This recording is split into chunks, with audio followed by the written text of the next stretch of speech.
On accorde beaucoup d'importance à l'âge dans nos sociétés. C'est un chiffre qu'on associe aussi à plusieurs stéréotypes. Comme physiothérapeute, c'est un sujet qui me préoccupe vraiment beaucoup. On peut voir deux personnes du même âge et avoir des conditions de santé, des conditions physiques complètement différentes. Et là, on parle de l'âge chronologique, c'est-à-dire l'âge qui est calculé à partir de notre naissance. Je vous ai déjà présenté des contenus sur l'âge chronologique et aussi, ce que je fais aujourd'hui, sur l'âge biologique, c'est-à-dire l'âge de vos cellules. Et ça, c'est important d'en parler parce qu'on vit de plus en plus vieux et de se rappeler ce qu'est l'âge biologique et l'âge chronologique. Je pense que ça peut changer beaucoup de choses aussi dans notre propre perception de notre corps, qu'on ait 30, 60 ou 90 ans. Donc, l'âge chronologique, c'est simple, c'est votre âge calculé à partir de votre date de naissance, le nombre d'années vécues, l'âge qui est inscrit sur vos papiers. Ça, c'est simple, on le connaît tous, j'espère.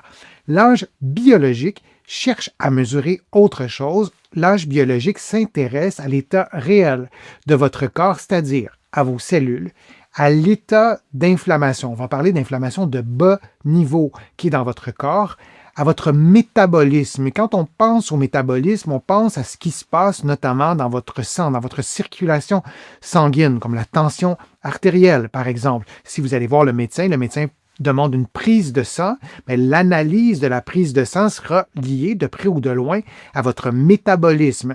C'est la capacité aussi de votre corps à générer de l'énergie. Donc, c'est en résumé le métabolisme. On est toujours dans l'âge biologique, l'âge de vos vaisseaux sanguins, l'âge de vos tissus, le risque de maladie aussi lié à l'âge. Donc, tout ça, c'est considéré dans l'âge biologique. Et donc, deux personnes, par exemple, de 65 ans, n'ont pas nécessairement le même âge biologique. Et c'est là que l'activité physique et les principes d'activité physique deviennent intéressants. Parce que bouger ne fait pas seulement brûler des calories. Bouger influence plusieurs mécanismes liés au vieillissement, influence votre métabolisme, justement, et ça, on ne le savait pas très bien il y a quelques décennies, et on le sait merveilleusement bien maintenant, et on apprend, j'allais dire chaque jour, peut-être, en tout cas constamment. On a souvent des nouvelles données qui nous permettent de mieux comprendre les bienfaits de l'activité physique, du mouvement, de l'exercice, sur votre âge, finalement, chronologique, et votre âge, surtout biologique, et les processus de vieillissement. Et donc, il y a des chercheurs qui se sont intéressés à ce sujet-là, et le message est quand même intéressant, aussi nuancé soit-il, l'activité semble associée à un vieillissement biologique plus favorable, sans que ce soit universel, systématique, à tout le monde. Donc, le message clé qu'on peut retenir, les personnes plus actives semblent avoir un âge biologique plus bas et bouger ne rajeunit pas magiquement, mais l'activité physique est associée ou serait associée à des marqueurs biologiques plus favorables. Comment on explique cette situation? Quels sont les mécanismes clés évoqués par les chercheurs? On a un premier élément, l'âge biologique n'est pas seulement une question d'années. L'âge chronologique avance au même rythme pour tout le monde, ça c'est clair, 1 an, ça reste 1 an. Mais l'âge biologique peut être influencé par plusieurs facteurs. L'activité physique, c'était le sujet d'étude, mais le sommeil, l'alimentation, le stress chronique, on sait que ça a des effets sur notre santé. Le niveau d'inflammation, si on est en situation d'obésité, on a probablement un niveau d'inflammation beaucoup plus grand que si on n'est pas en situation d'obésité. Les maladies chroniques aussi viennent altérer notre espérance de vie, le tabagisme, l'environnement. Donc, il y a plusieurs éléments qu'on peut modifier et parfois qu'on ne peut pas modifier, mais qui viennent influencer. Et l'âge biologique, lui, mesure davantage l'état du système, pas seulement le temps qui passe, vraiment dans quel état est votre système corporel, si on peut dire ça comme ça. Traduction simple, ce n'est pas l'ADN qui change le texte de notre vie, si on peut dire ça comme ça. C'est plutôt la façon dont le corps le lit qui peut changer. Un autre élément, l'activité physique agit sur plusieurs systèmes du vieillissement. Par exemple, la fonction des mitochondries. Quand vous faites de l'activité physique régulièrement, de l'activité physique idéalement d'intensité modérée ou soutenue, vos mitochondries sont en meilleure santé. Les mitochondries, c'est les structures qui donnent de l'énergie à vos cellules. C'est fondamental. Souvenez-vous que les mitochondries s'adaptent. Elles deviennent meilleures si vous faites de l'activité physique et elles deviennent peut-être un peu moins bonnes si vous êtes très sédentaire. Là aussi, je simplifie, mais ce que je veux dire, c'est que les mitochondries, c'est fondamental et ça s'adapte à ce qu'on fait et à ce qu'on ne fait pas. Les stress oxydants ou oxydatifs, là aussi, l'activité physique les influence positivement. La circulation sanguine, on le sait, est améliorée lorsqu'on fait de l'activité physique. Les niveaux d'inflammation chronique ou l'inflammation de bas niveau est aussi améliorée dans un contexte d'activité physique.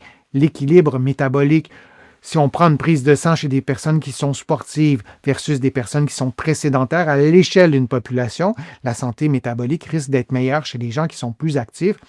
Et la santé vasculaire, je vous en parle vraiment dans plusieurs de mes vidéos, je vous en parle dans mes conférences aussi, nos artères, entre autres. Ce sont nos meilleurs alliés de notre santé, de notre longévité. Alors, l'activité physique agit sur tous ces systèmes du vieillissement. Alors, c'est assez logique quand on pense à l'âge biologique que l'activité physique l'influence positivement. Un autre élément important, c'est que l'association ne veut pas dire un lien de causalité.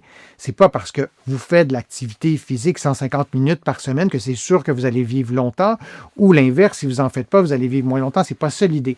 Surtout pas au niveau individuel. Lorsqu'on prend des populations, par contre, là, les chiffres sont plus parlants.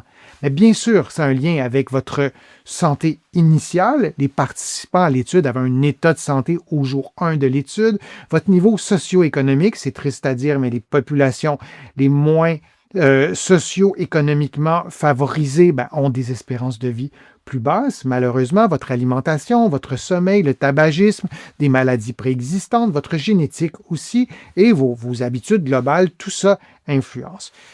Donc, en résumé, c'est que si on veut prendre soin de notre longévité, de notre qualité de vie, on sait que l'activité physique influence plusieurs systèmes dans notre corps et lorsqu'on fait des études sur l'âge chronologique versus l'âge biologique, évidemment, l'âge chronologique demeure inchangé, mais l'âge biologique, lui, peut être favorisé par une activité physique régulière. Il y a d'autres études qui ont montré aussi que de réduire la sédentarité, donc d'être moins souvent immobile, moins souvent en position assise, et aussi pratiquer des activités d'intensité modérée. On a chaud, on respire plus vite, notre cœur bat plus vite et on peut parler en même temps. Et des activités d'intensité soutenue, c'est la même chose, mais on ne peut pas parler.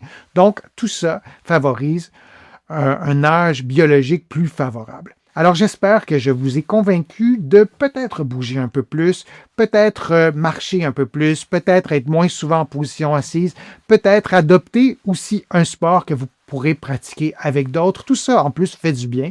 Lorsqu'on fait de l'activité physique, en général, après, on se sent mieux. Si vous avez de la douleur, si vous avez des restrictions qui rendent l'activité physique plus difficile, vous allez trouver sur ma chaîne plusieurs vidéos qui vont vous aider à contourner tout ça.